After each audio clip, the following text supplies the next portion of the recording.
नमस्कार, lead India publishers association में आपका बहुत बहुत स्वागत है। मैं हूं डॉक्टर तरुणा एस गौड़।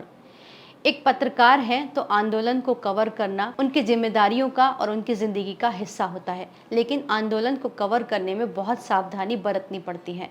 जैसे इस वक्त कोलकाता में एक बहुत ही हाई प्रोफाइल केस चल रहा है। अभी भी इस केस को लेकर बहुत सारे लोग आंदोलन कर रहे हैं और प्रदर्शन कर रहे हैं। पुलिस उनके ऊपर आंसू गैस के गोले, पानी की बौछारें, लाठीचार्ज सब कुछ कर रही है।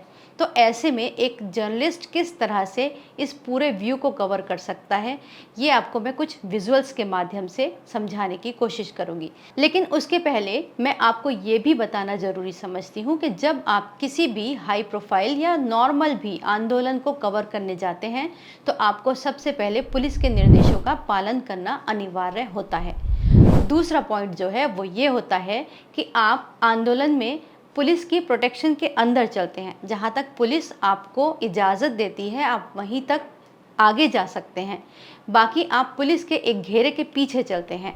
तीसरा पॉइंट आंदोलन को कवर करते वक्त जो आपको ध्यान रखना चाहिए वो ये है कि आप ये ध्यान रखें कि इस आंदोलन को या इस धरना प्रदर्शन को या इस एजिटेशन मूवमेंट को किसने ऑर्गेनाइज किया है।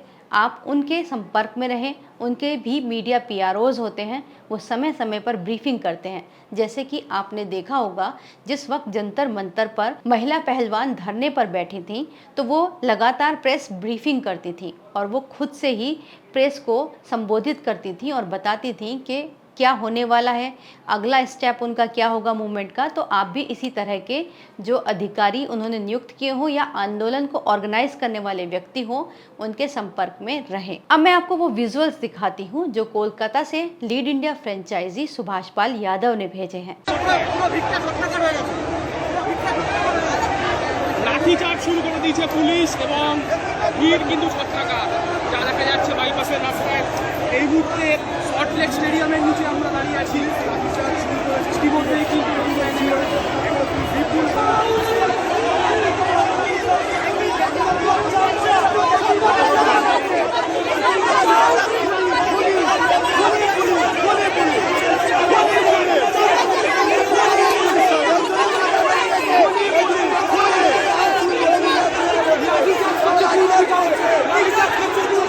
डॉक्टर मर्डर केस में हो रहे आंदोलन को बखूबी कवर किया है। जैसे आप इसमें देख पा रहे हैं कि किस तरह से जर्नलिस्ट, जो सारे जर्नलिस्ट हैं, वो एक पुलिस के प्रोटेक्शन घेरे के पीछे चल रहे हैं।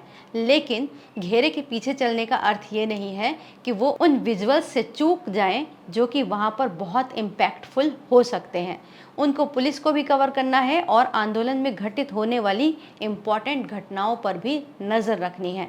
तो इस तरह से आप अगर आंदोलन कवर करेंगे तो आपके लिए सुविधा होगी। साथ ही आप जर्नलिस्ट हैं, आप पुलिस के साथ जा रहे होंगे तो आप पुलिस के लिए रिस्पॉन्सिबिलिटी होते हैं। अगर आप कोई भी इर्रिस्पॉन्सिबल बिहेव करेंगे तो आप उनकी लायबिलिटी बन जाएंगे। लेकिन आप इस रिस्पॉन्सिबिलिटी और लायबिलिटी को कैरी करते हुए एक समझदार जर्नलिस्ट बन सकते हैं और जनता की सही आवाज़ भी बन सकते हैं।